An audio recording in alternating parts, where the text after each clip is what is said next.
Supervisors. This is Dr. Julie Smith. Again, I want to thank you for taking your time for being a supervisor and all the work that you do as a school counselor. Something I want to talk about this time is really fears of the students that are going to be coming into you. So I think early on in the internship that you sit down and really talk to your students and say, you know, if I asked you today to do something, what would be really scary for you? And I think that will give you a good indication on something that really you can put your time and energy into as their supervisor to say, okay, I want to sort of hold their hand and walk them through this process, whether it's doing a group lesson in front of a classroom or understanding how credits work or whatever it is, so that you guys can work together so you kind of have a goal at the end.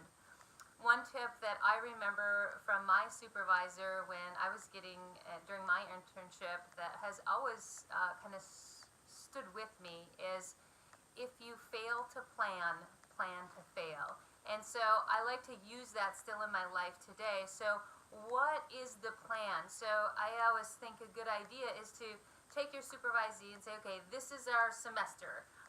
What do we need to do? What are these big things that we need to do this semester? What do you need to do as a student so that the student has a really good plan of what that's going to look like?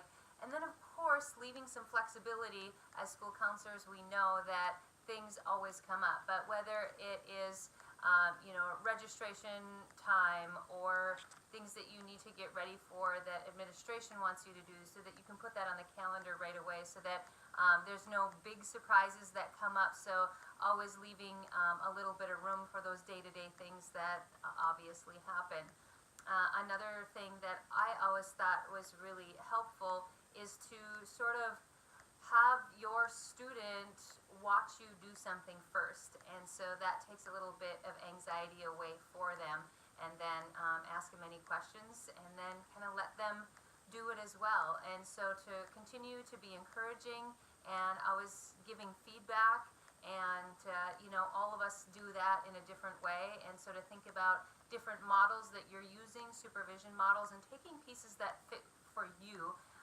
Oftentimes we are eclectic in what works for us. So I encourage you to just think about what kind of supervisor you would like to be, and to reach out to A-State and our faculty if you have any questions at all. So again, thank you and have a great day.